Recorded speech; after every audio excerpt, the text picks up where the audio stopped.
This is tape 1 of the May 26, 1994 interview of Robert McCormick Adams by Pam Henson in his office in the castle.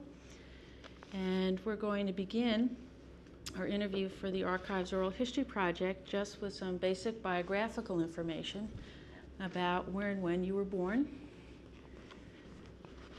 I was born in Chicago in 1926, and my father was an attorney who had grown up in St. Louis and gone to Princeton and then to Northwestern Law School, and married my mother, who was a native Chicagoan, I believe in 1922, and she had gone to Bryn Mawr and the University of Chicago. Her name, I'm a junior, or in fact I'm a third, but I've never used anything after my name since the death of my father. Mother was Janet Lawrence, an old Chicago family. My entire school career was at the Francis W. Parker School on the north side of Chicago, a private school, a progressive school as it was then called. I began there in 1932 and graduated in 1943. Any special interests while you were in school? Subjects you loved best? I was interested in physics. There was a marvelous couple there who had come as Viennese refugees. He was a PhD in physics from the University of Vienna and taught physics at the Parker School. His wife taught French. And he was really a practitioner of Socratic dialogues, and I enjoyed physics very much, but I also enjoyed English and history. I can't say that I was all that convinced as to what I wanted to do. It was an excellent school. In my year during the war, I think a majority of the classes were small. A majority of the men in that class went to MIT, as I did. I didn't stay at MIT. I joined the Navy and in the fall of 1944 entered boot camp and went on into radar technician training and finished radar technician training just about the end of the war. I've forgotten, July or August of 1945. And I believe I was awaiting reassignment someplace when the war ended. And shortly afterward, I was sent on a troop ship for reassignment in Shanghai, but this was at the end of the war. Right, yes. So.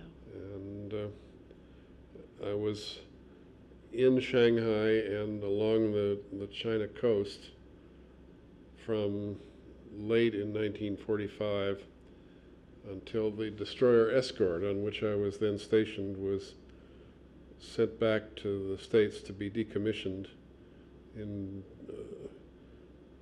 well, I think it arrived in Long Beach, California in May or so of 1946. And while in China, I had been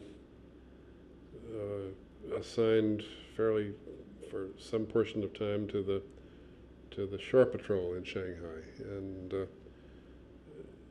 I'd already been rethinking what I wanted to do in college and with life, and had decided against returning to MIT in physics. And any particular reason why? Just well, it was Shanghai was an enormously exciting place to be, and the sense of history emerging all around you was there, and all of the contradictions of the last years of the Kuomintang regime, and and the communists were already very strong in the city, and there were demonstrations. It was a very exciting place. Yeah. So you're seeing a society really shift. Yeah. Not quite disintegrate, but really. So I came back, and that fall I entered the University of Chicago. I spent the summer, and indeed not only that summer but the next 2 summers, working in Aspen, Colorado. But setting that aside. How did that? Okay, go ahead. Setting that aside for the moment, I then was at the University of Chicago in the college.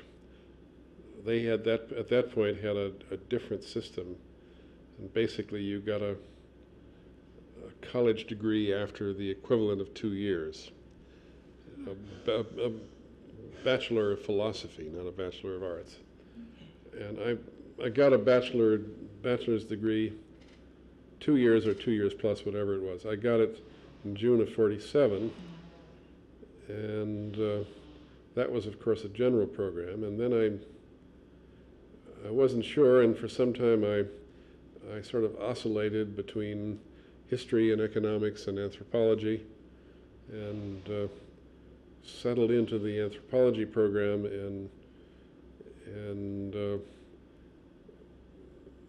I guess I was concentrating there, although I was also increasingly interested in work at the Oriental Institute, which was a humanistic, the teaching program there was in a humanistic department, Near Eastern Languages and Civilizations.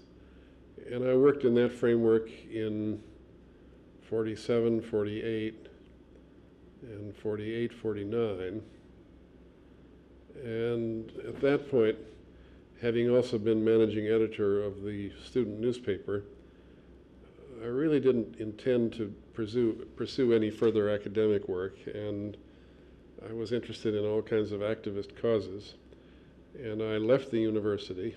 I was on the GI Bill as a veteran, and therefore could come and go with a great sense of freedom. I left the university and went into industry and worked for some months in a Ford assembly plant in South Chicago in a little community called Hegwich. That plant is now gone. And then shifted to the great U.S. Steel South Works, which was at that time, I think, perhaps the biggest single steel mill in the country. Maybe, well, I won't say the world. Maybe the Russians had bigger ones, and worked there all through the winter and spring and summer of 1950. That would be. What kind of work were you actually doing? I worked in a variety of semi-skilled jobs, as a mill hand, as a cutter operator cutting big steel beams, a variety of jobs in a giant mill. It was really very exciting. Were you involved in the union at all? In a moderate way, but at that time the union was very seniority oriented, and people who were pie card holders dominated the union. And I was really too activist for the union anyway. What do you mean by activist? What were your interests? Someday or other I may discuss that, but I don't intend to now. Okay. Then in the meantime, since the big mill operated on a swing shift, in which each week your schedule changed by 1 8-hour period, I continued taking 1 or sometimes 2 courses, which one could do with GI Bill. And I think 1 course may have been all I took, but in other words, was continuing with classes and missing one week out of 3, which was never a matter of any importance at the University of Chicago, maybe not even now. And that summer, and I would guess it was not before July or maybe even August of that summer, a man with whom I had taken a course or 2, who he's still alive, and we've been friends and colleagues for all these years, was taking an expedition out to Iraq. And he had chosen the staff of graduate students he proposed to take with him at that time. And the field supervisor he was going to take was a man named Gordon Keller, whom I'd known as a fellow student. And Gordon was married, and his wife became very ill suddenly, and Gordon felt he was unable to go, and Bob Braidwood, because that's who this was faced with the need to make a very quick choice as to someone else, and decided to take Bob Adams because at least he could fix the expedition's cars. And or so he has since told me on occasion.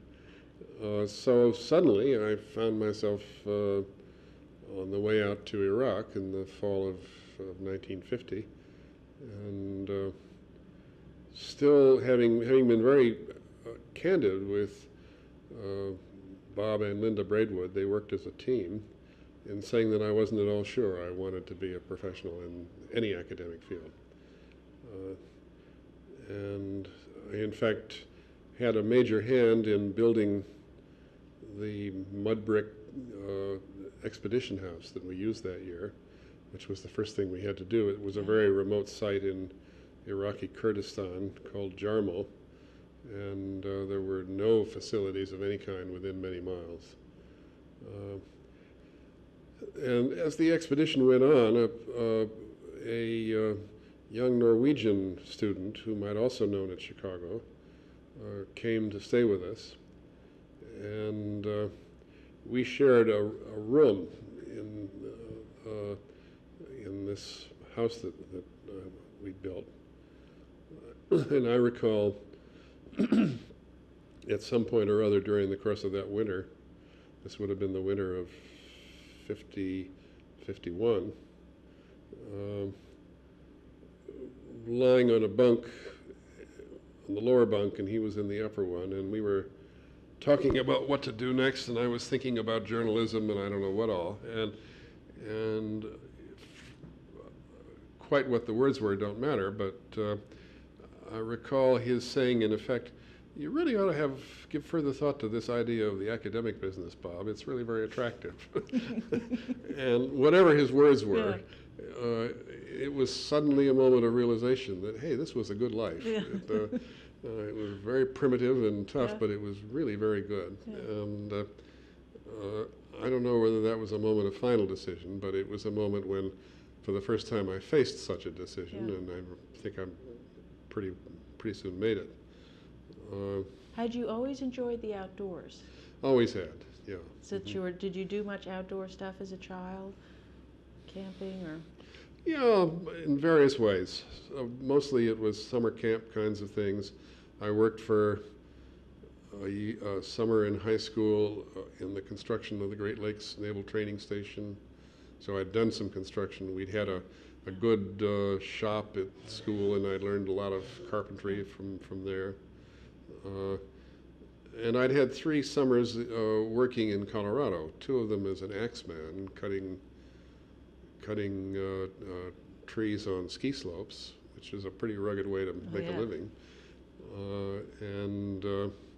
And one summer for a marvelous man named Fritz Benedict, who was an architect who is an architect who had trained under Frank Lloyd Wright and been part of the Taliesin team for a long time, and then had been in the 10th Mountain Division, which had its headquarters at Camp Hale over on the other side of the mountains from Aspen. But he'd gotten to know Aspen then, and when he'd been discharged, he'd come back without any money, and had bought a small ranch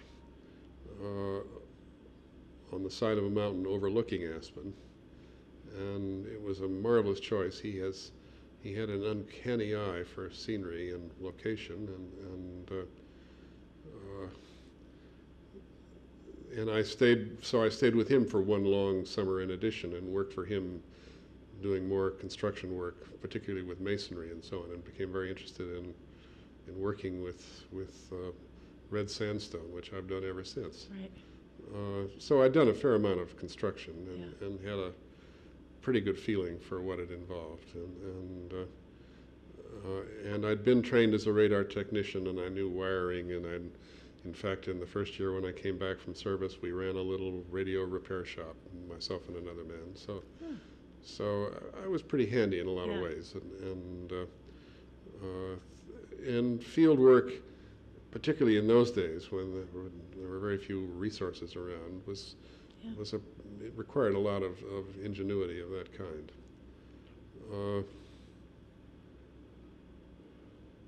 Anyhow, I then came back from that dig that ended in I guess June of 1951. That would have been. Yeah. And I traveled back slowly, stopping.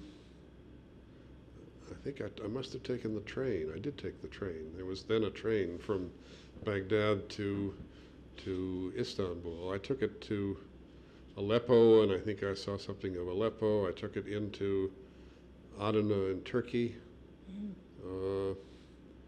From there, however I got there, I don't remember. I went back to Austria, and Bob and Linda Braidwood had dear friends in Austria, and they may even have been there. No, I don't think they were, but I went and stayed in an inn that some of their friends owned at that time, and then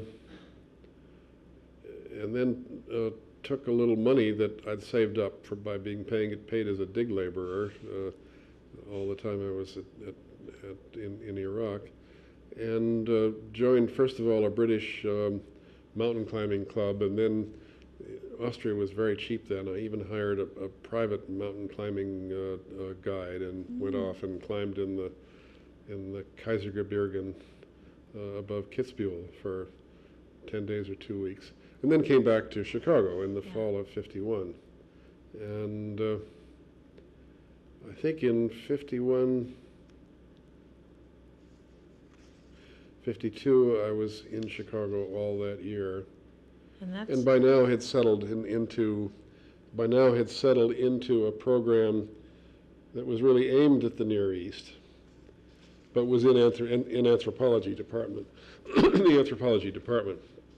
And I was beginning to take coursework that moved out of anthropology and was specialized in the Near East. And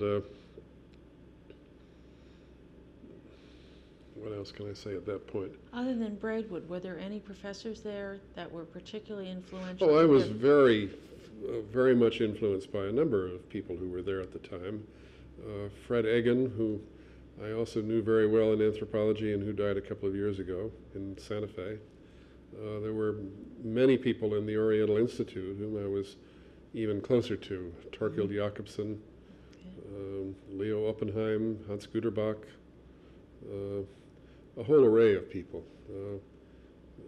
That was John Wilson.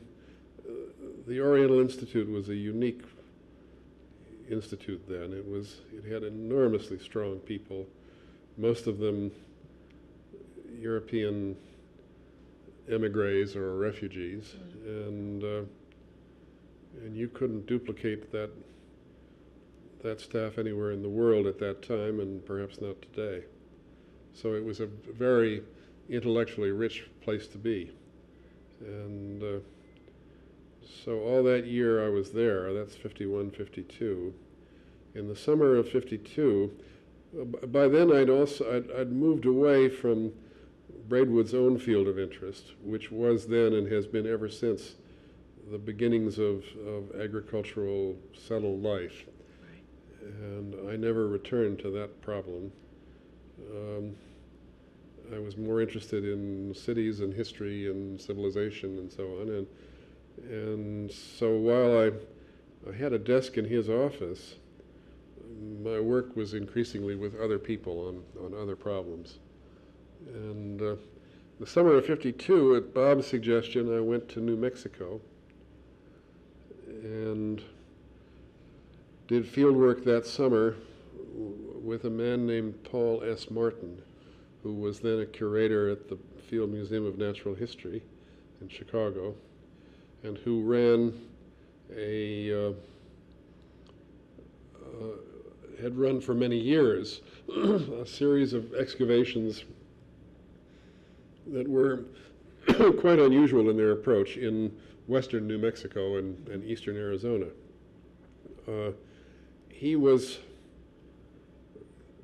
in some ways, personally an old maid and a curmudgeon, if you can combine those two, but he was ahead of his time as a person who was not interested in material finds in themselves, but much more interested in the reconstruction, the social organization, and so on. And it was a very pleasant summer, and I think I may even have learned something from it. It's the only time I've ever worked in the Southwest, but I've retained an interest in the Southwest and have stayed abreast of it in the years ever since, and probably because of what I began to think about at that time.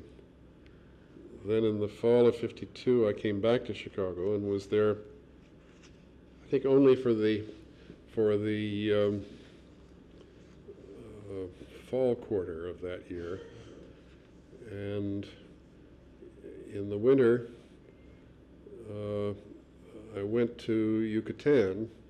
The Carnegie Institution of Washington then had a very distinguished program of field archaeology in the New World that was concentrated on the Maya area, and was at that point concentrated on one of the great late Maya ruins, only a century or so before the coming of the Spaniards, a city called Mayapan, which is not far, 20, 30 miles from Merida, the capital of Yucatan.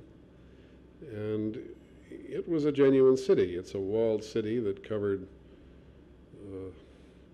several square miles, I guess. It's hard to reconstruct it now. Made up of internal house compounds and lots of temple mounds and so on. And it was, again, a fine crew of people. There were some distinguished intellectuals, Tatiana Proskuryakov, who in the end played a significant part in the initial stages of the decipherment of the Maya glyphs, was part of that staff. And I was at that point coming to grips with cities, and this was an opportunity to think about that. Did you cross paths with Matt Sterling at all in that period? With who? Matthew Sterling. No, I didn't. I never did. Yeah. He wasn't operating in the field at that point. My guess is his work had been back in the 40s. Yeah. And he was certainly a name that one heard mentioned, but no, I don't think I ever met him. But what kinds of questions, once you were out in the field, let's say in Iraq or down there, what kind of questions came to you, or what did you see yourself as being able to do there? Well, I was interested in, at that point, in what kinds of forces converged to account for the beginnings of city life. How kings and temples and classes and laws and writing and metallurgy all came together to form some sort of a package that was synergistic and that started something from which humanity never went back. And that's what I wrote my thesis on at Chicago, which was finally accepted in March of 1956. But at that point, in terms of courses that I was taking, I was taking sort of standard courses, not that they were for very many students, in the interpretation of ancient texts and in ancient history and so on. Nobody was working on my kind of problem, although there were people there who were interested. but anyhow, that's what I was getting ready for. I was very much under the intellectual influence of a man who probably was the greatest archaeologist of the 20th century, a guy named V. Gordon Childe, a British scholar, who had written a number of books that were very influential at the time, and whose range of interest was not all that different than mine.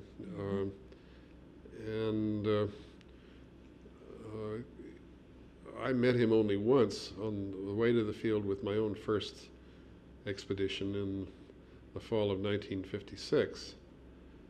And he was just retiring from the Institute of Archaeology of the University of London and was sitting in his office packing up all his books to go back to Australia. He was a very distinguished man who was also very iconoclastic. He always walked around with a Daily Worker in his pocket, but was even by those who most of them deprecated his politics and thought he didn't take them very seriously, but he was highly respected. Anyhow, he went back to Australia and within a year or so jumped off a cliff, and so I never saw him again. But as an intellectual influence, he was certainly a powerful one on what I was originally thinking at that time. In terms of interest in social structure? Yeah. Yeah, Mm-hmm. okay. And the determination to ask broad questions and not. I mean, one of the titles of his book was "What Happened in History." Another was "Man Makes Himself." Another was, in other words, he saw what he was doing as part of a larger enterprise rather than one that had sharp limits around it. Rather than sequences of shards. Mm-hmm. Yeah. So anyhow, I came back from that work in Mexico, along the way meeting with another person I admired very much, a Spaniard named Pedro Armillas, who had been a loyalist officer in the Spanish Civil War and who then became a refugee in Mexico. And Pedro wrote a series of magnificent papers in the early, middle, and late 50s, and was really a very powerful intellectual influence on the work that was then going on in Mexico, Central America, and Mesoamerica. And I met with him and another man whom I've known ever since, William T. Sanders, who's recently retired at Penn State. And we had a number of days of very stimulating discussions where they were excavating at Huimanguillo in Tabasco. Then came back to the States and got married, and went back to work in the big mill in South Chicago to make some money over the summer. And then I don't remember how in the hell I supported. Fortunately, Ruth had a job. 53, 54 was probably sort of rough. I was back in Chicago all that year, I think. And then in the fall of 54, I think I became an instructor, and I was beginning to get an income. Yeah. And I think I became a assistant professor when I got my degree in 56, and associate professor 61, and I think I became a professor a year or two later, 62 or 3, well, 64 or whatever. Yeah. And so it was, for those times, a fairly rapid advancement. And you made it through your PhD program fairly quickly. Yeah, if you count all the time in addition that I was off doing other things. Other things, but... No, it's true. And then in 62, I became director of the Oriental Institute, and had 2 3-year terms of that. The nice thing was that it was an institute of modest size, so that one could do one's own field work and so on. And How large was it about that time? Glory. Yeah, It's hard to reconstruct it, but it was, it's actually about the same size now. There was probably a permanent faculty of 25 to 30. And then in the Department of Near Eastern Languages and Civilizations, which used classrooms in the institute, there may have been 50 or 60 students. Yeah. And most of the members of the teaching department would also have been members of the Oriental Institute staff. They were largely overlapping. Right. And I was an exception, since I had an appointment not only in Near Eastern languages but also in anthropology. So, all right, I was going to ask you. How did you like teaching, and how challenging was it? Oh, I've always felt it was, you know, if you're a professor, you profess. No, I think teaching is a form of learning, and I've always enjoyed it in that way. Yeah.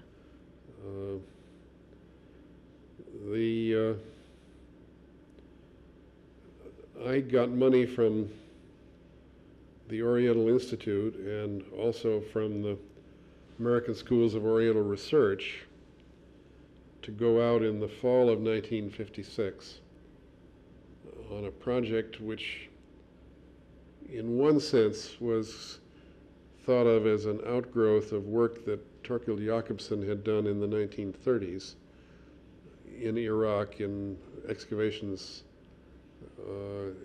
east of Baghdad, where he had had the insight. Actually, a number of people were having it at about the same time, but at the time I knew only of his work, that even though you couldn't trace ancient canals on the surface, that they were lined up along in linear patterns that must give you the impression of where the canal was, and maybe we could disentangle the many things we didn't know about ancient historical geography if we simply mapped out where these sites were. It was a very static notion. There was no sense of change. There was no understanding of the historical processes by which landscapes change. Okay, this is reel 2 of the May 26th interview of Robert McCormick Adams. So you were saying that the viewpoint was fairly static. Yeah,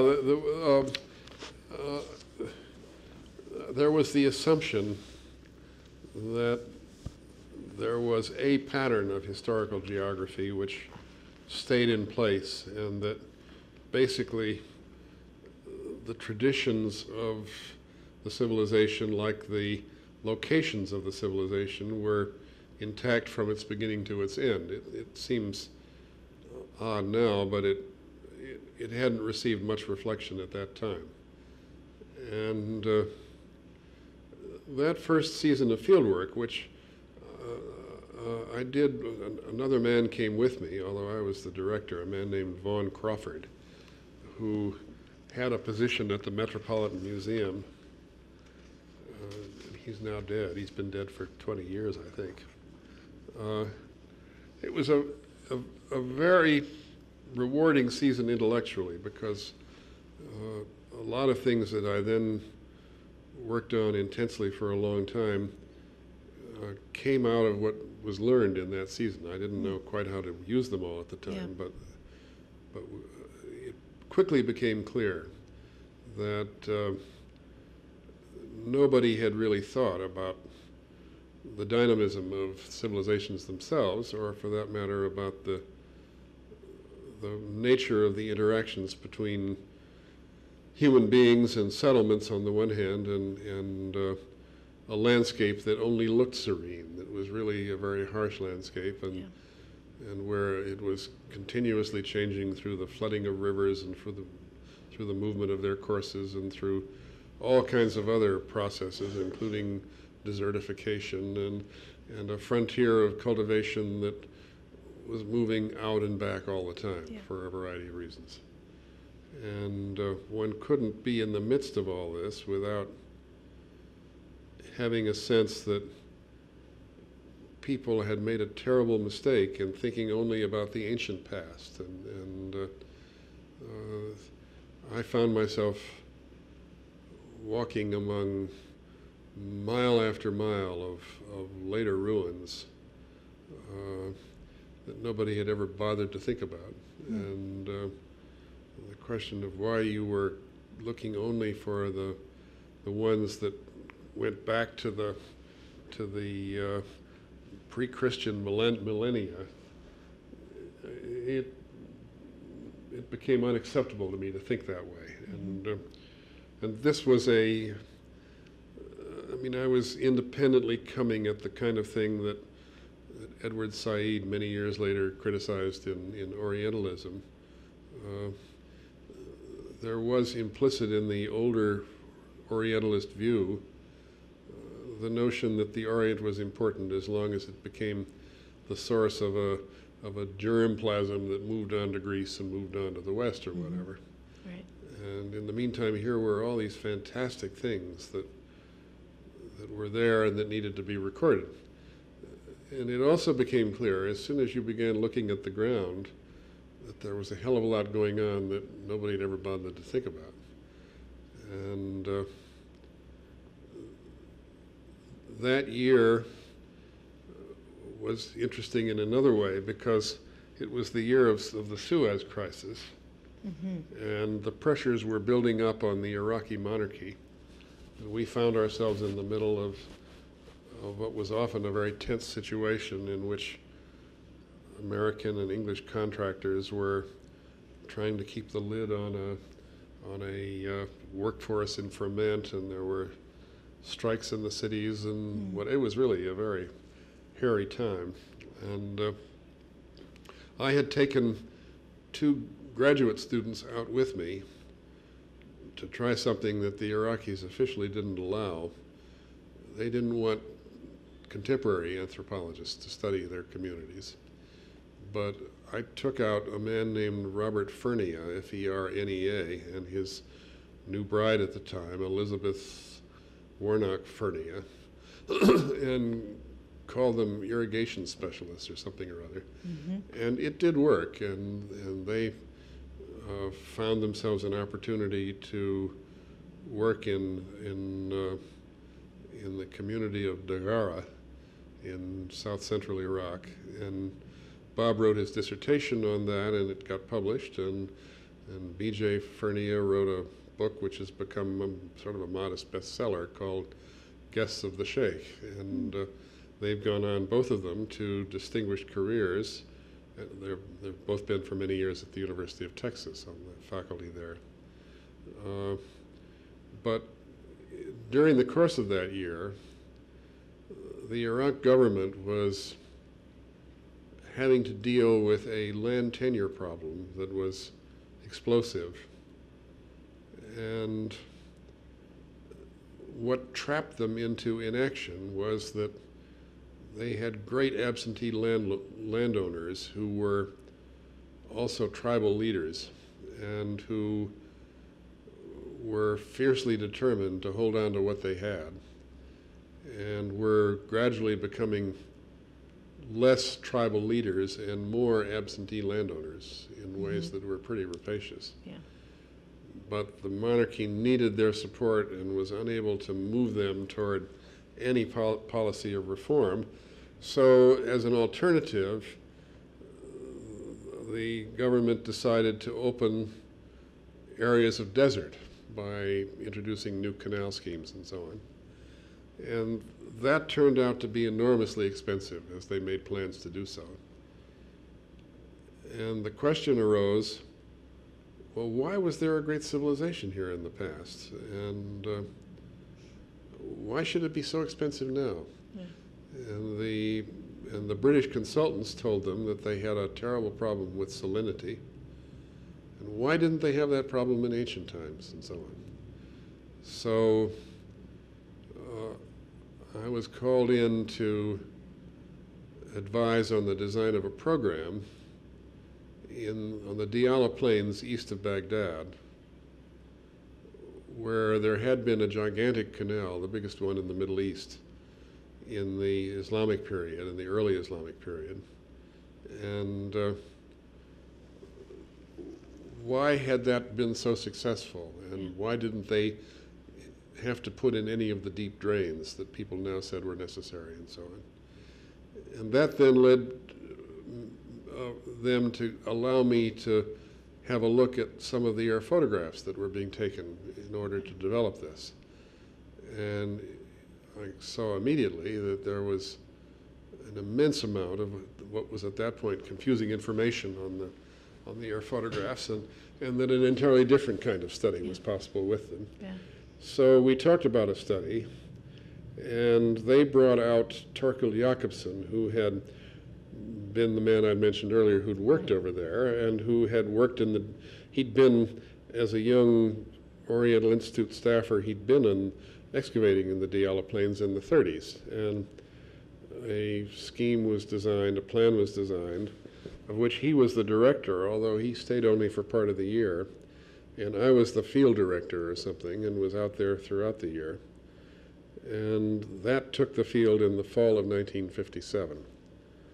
And in other words, I'd been back only for the summer of 56, 57, and then went back out. And now this was supported by the Iraq government, and so Ruth and her two daughters by a previous marriage and our new daughter, who'd been born in 55, all went along.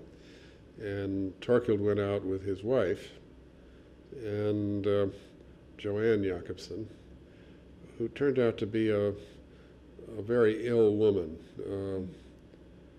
And Torkild spent a good part of his time minding her, and then had to bring her back. And so Torkild was not in the field extensively, but we had an interesting relationship, at times tense, but intellectually always, I think, rewarding for both of us. And that was sort of the way it was for the rest of his life. He only died a couple of years ago here. But anyhow, that year, I then was able to operate with Iraq government vehicles and with no controls, really, all over the Diyala area, and to get a sense of what one could do with the air photographs. And in the meantime, the Iraq Revolution was creeping nearer, and most of us knew it. And did you have a sense while you were there? Oh, certainly. It was nobody could have said when. We didn't know anything about any particular conspiracy. Well, Torkild, in one of his last acts before he had to leave himself and go back with his wife, banished Ruth and the kids. And I don't remember, I think maybe he'd been back for a while, then he came back. I don't remember what led to that. But they went back to stayed some time in Egypt, some time in Italy, some time in Greece, and ended up in Austria, where I met them after I got out. I got out just before the revolution came on July 14th. I think I left Iraq having been there for 10 or 11 months, sometime in late June of 58, that would have been. So you were cutting it close. Cutting it, well, of course you never know. Yeah. It could have been another year or another 10 years, but one had the sense that the Egyptian radio was hammering on the monarchy, and one had every sense that things were coming untied. So that was the sort of second time you'd watched this around you. Then I also had this appointment in anthropology, and I came back in the fall of 58, that would have been. And there was an interesting man whom I really haven't seen in 30 years, named Philip Wagner, who was a cultural geographer in the geography department.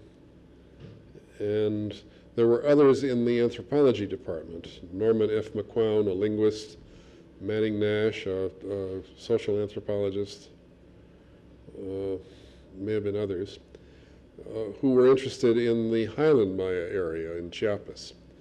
And I took a hand at writing a proposal, which must have gone in the fall of 58, which got funded for a study that was multidisciplinary in that area. And we got going on that at the same time that Harvard was aiming at the same area, and Evan Vogt at Harvard put together a project which he kept in the field for then 20 years or so. In fact, there still are Harvard students and ex-Harvard students all over the country who continue to work in Chiapas. And Bob Laughlin here in anthropology is one of the ones who came out of the Harvard program and who published the great Tzotzil Dictionary and has been, I think they still have an apartment or a house in he and Mimi in San Cristobal. And I've then found myself on an arrangement where I was working part of the year in Mexico and part of the year in the Near East, and it was a little complicated. Yeah. And sort of changing my shirt in Chicago as I went through. And I don't remember the sequence of exactly when I was where or whatever. But I had then, we'd finished what we were going to do in the Diyala area, and I was then interested in taking the same approach to the heartland of Mesopotamia. And that was a huge undertaking, but now at least when I knew what I could do with air photographs, and it began to carry on a better equivalent of what we had begun in 1956-57.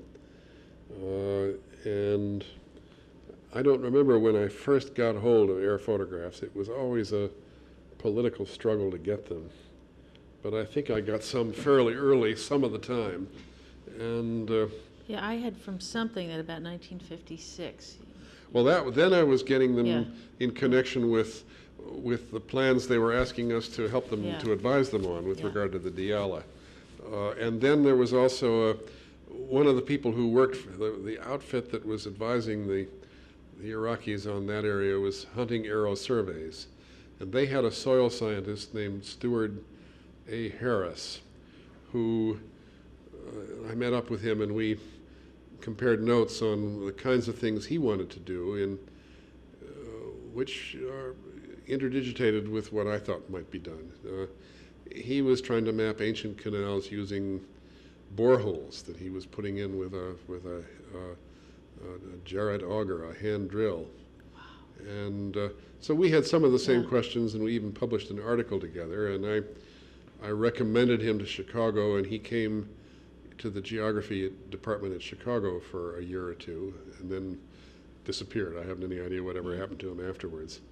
Was anyone else in anthropology, in archaeology, using that kind of visual information? Yeah. Were there other people besides you doing Well, that sort of analysis from that? there were two major programs that somewhere along the line I became conscious of. The one that I knew best and came to know very well indeed was a program that was published by the Smithsonian, in fact. It was a program done by Gordon R. Willey, who is at Harvard. Yeah. He's now many years emeritus, but he did a study of the Viru Valley in Peru that was a landmark. Yeah. And in fact, I recommended him for a National Medal of Science for that, which he didn't get, but that's neither here nor there. Gordon went on to become, in many ways, the sort of the dean of North American archaeologists. That was part of a comprehensive study of ancient Peru that was begun by Julian Stewart while he was here. Yep. And various pieces of it were taken by different people. I don't remember. One time I had all the volumes. I don't have them anymore. Yeah. And Gordon has said in his own autobiography someplace that he thought he'd been given the butt end of the stick or something or other when he was told to go off and do a survey. But he went off and did one, and in many ways that was a path-breaking piece of work that suggested what you could do by looking at sequent patterns of occupation. And I familiarized myself with that very carefully. I don't remember quite when that came out. It may have been 56. Yep. I'm not sure I encountered it until after I'd begun work, but I knew about it by the time I was getting serious later on. The other one was work that the Russians were doing in Central Asia. A man named Tolstov had published papers, and I read no Russian, but some of them had been translated into French or German. So I had a notion of what they were doing in and around the Merv Oasis and places like that, which was, it opened up the same set of possibilities. So there was work that was beginning to be done, but it was early and people hadn't really figured out very much about how to do it. So then I was involved in working partly in Iraq, partly in Mexico, and in the winter of 1960-61, I went out to Iran for the Khuzestan Development Service, which was the Iranian operating arm of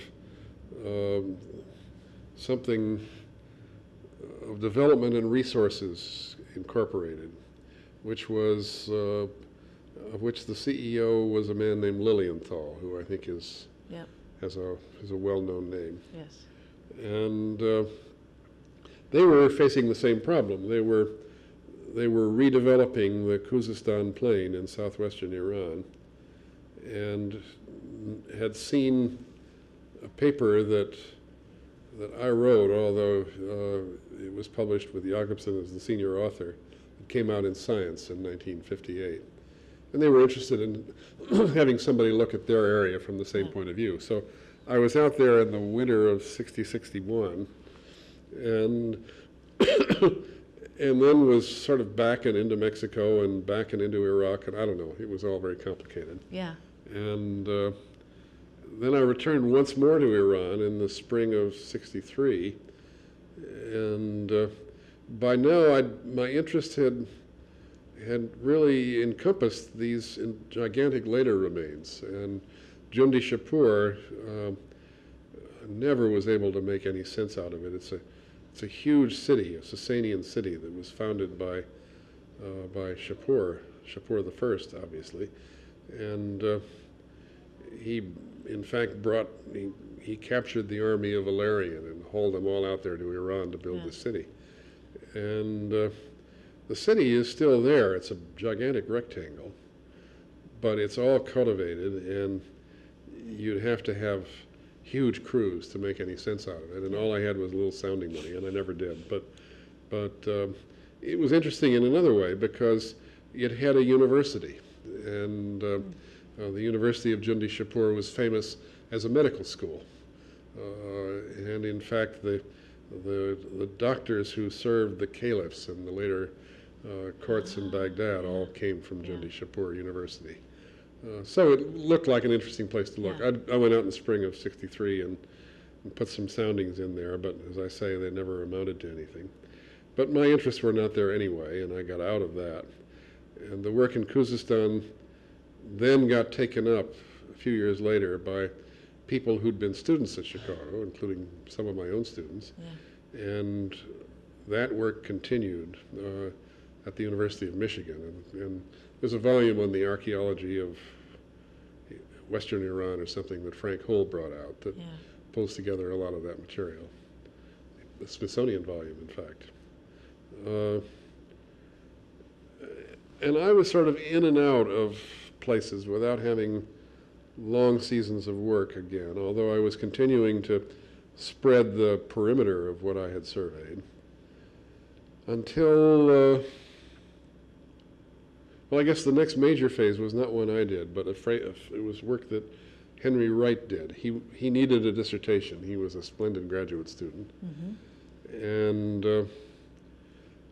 I sent him out in 65, 66 to do the area around ancient Ur, which he did and has published. He was elected to the Academy last April. And then in 66, 67, I had stayed in Iraq when I was there at the at the headquarters of the German Archaeological Institute, and I had very friendly relations with people there. And in 66, 67, I went out to stay at their field base in Warka, ancient Uruk. And the German camp there had been there since the 1870s, or whenever they, I mean, a long time. Yeah, yeah. And it was in one way very primitive. They refused to allow anything but kerosene lamps. But it was very comfortable for work, and it was a routine that people had settled into. It was very good. And there I found myself working with a young German named Hans Nissen, who we took a real liking to one another and worked together all that year and became close friends and still are. And he came to Chicago for a while and was on the faculty at Chicago, and then returned to Berlin, where he's the head of a department, and has done, I mean, he's one of the few people who really bridges both archaeology and texts, and he's done marvelous work on the very earliest writing. Has just published a book at Chicago called Archaic Bookkeeping, I think. So that was, and at that point I was able to get air photographs, and good ones. And he and I worked together on the area around Uruk, but including a large part of the lower plain in 66, 67. Were there Yeah, any? I guess it was 66, 67. Yes. Getting out of there in, 67. that's right, Yeah. getting out of there in June of 67 on the morning of the June War. And again, I must say we knew it was coming.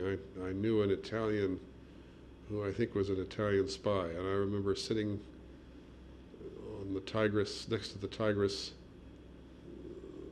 a couple of days earlier, and watching these loaded boxcars cross the bridge, and I suspect he was counting them for somebody. Yeah. But you could see the covers, and it wasn't hard to guess there were tanks under the covers and so on. And so the June War was about to pop, and we were. There was a party of us that assembled that June, and we were at that point thinking about a new project in Afghanistan. And Bob Fernia, who I mentioned earlier, would now be involved as a colleague himself, and a man named Paul English, who's a cultural geographer, also now at Texas, and a man named Fry, Richard Fry, who was a very distinguished Iranist, a linguist at Harvard, who's now retired. And I think there was maybe one or two more. Anyhow, we were all going to meet up in Herat and start to do a job on the historical geography of Western Afghanistan. And we almost got killed on the way out because we found ourselves in the middle of protest marches as the news of the outbreak of the June War came, and almost ran down somebody in a parade, which would have been the end of that. And got out of there and had a hell of a time getting across Iran and got into Afghanistan. And communications had failed because of the war. Nobody was talking to anybody, and they didn't know who the hell we were. And the man who had all the connections in Afghanistan was Fry. And Fry was coming out separately in his own Land Rover with his son, and was driving across Turkey, and his son was driving, and they hit a Turkish peasant. So they both got thrown in the can, and we didn't have a notion why they weren't showing up. And our money was running out, and we were staying, as they directed us to, in a hotel that the Russians had built, which was a catastrophe outside of Herat. And that was, first place, it was desolate, but secondly, it was expensive. And we moved into the bazaar in Herat and started to fraternize with the natives and began to have a good time. Nothing else we could do. And the Afghans got more and more suspicious. And finally, they, more or less at bayonet point, told us to go to the capital and get the hell out of their hair. And we did. And I gave up on further work in Afghanistan at that point. Fernie had published a modest monograph. I don't think anything else, and he trained one or two Afghan students, but basically that was a venture that failed because of timing, really. Yeah. So by then I'd done the season at Warka.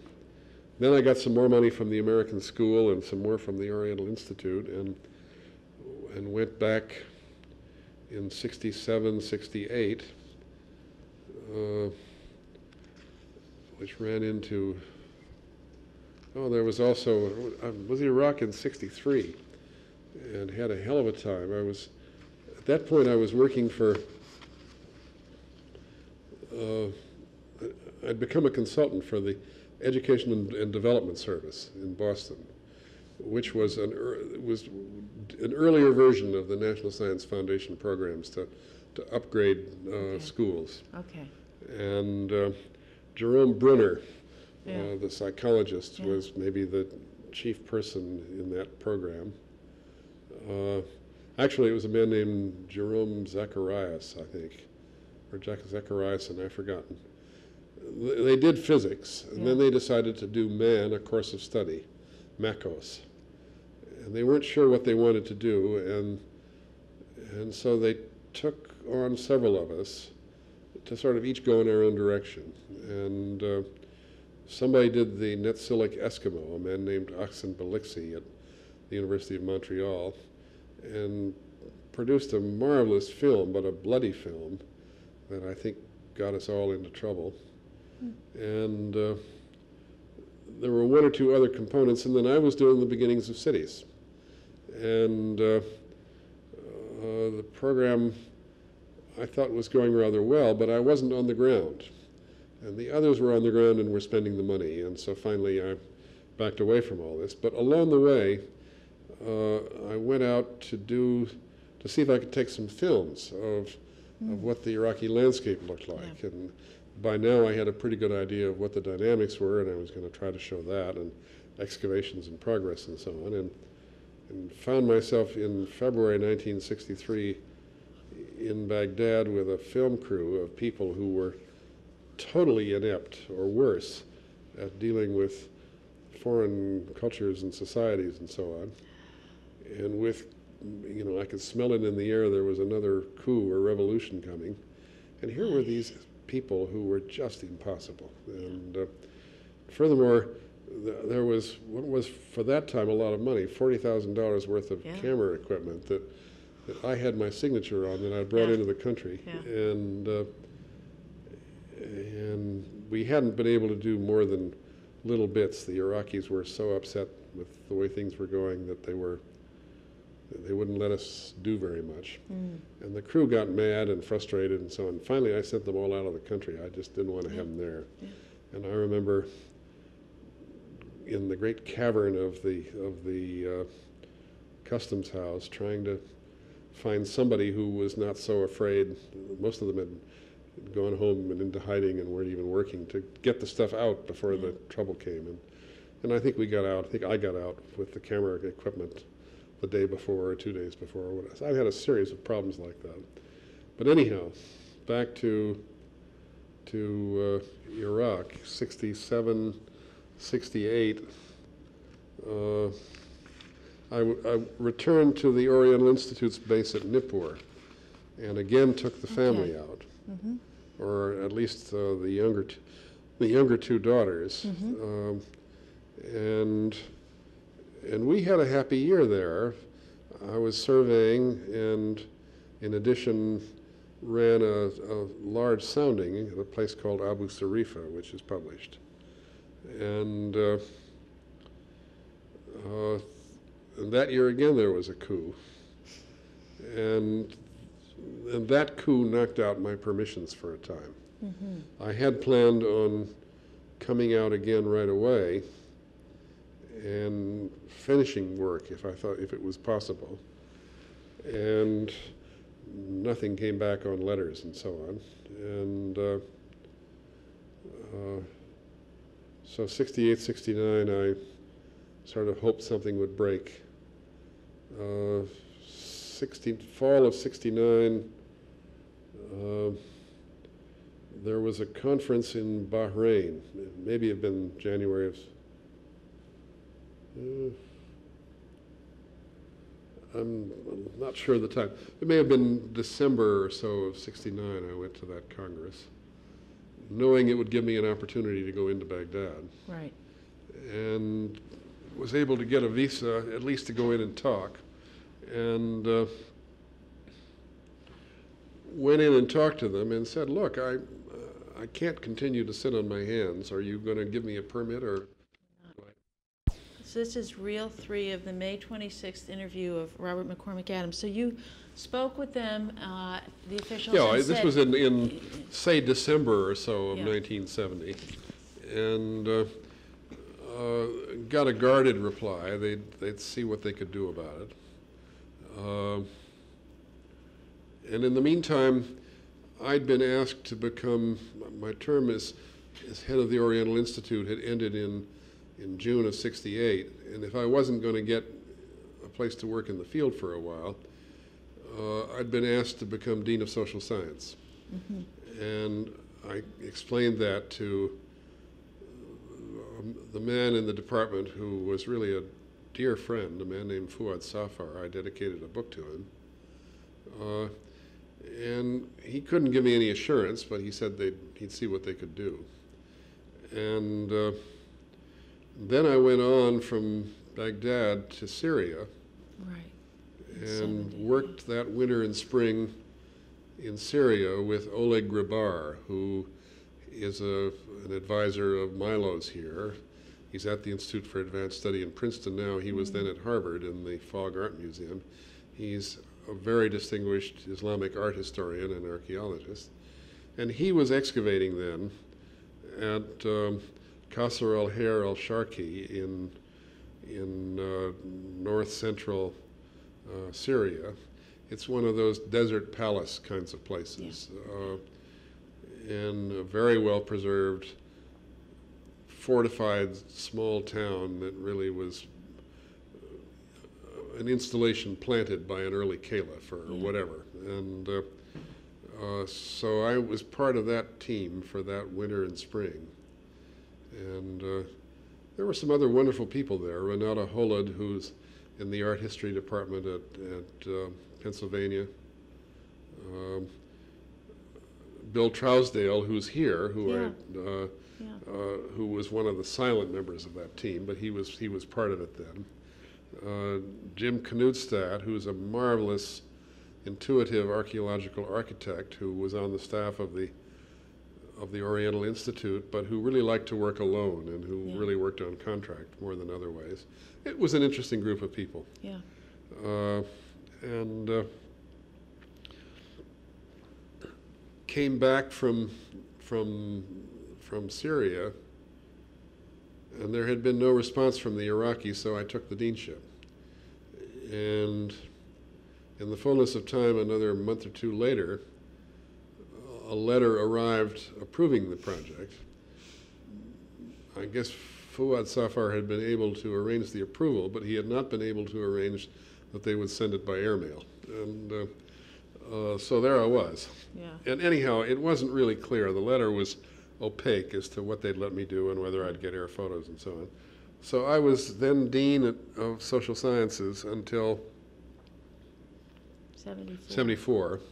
In '73, there were some signs that the Iraqis might be open to my renewal. I don't remember what the signs were.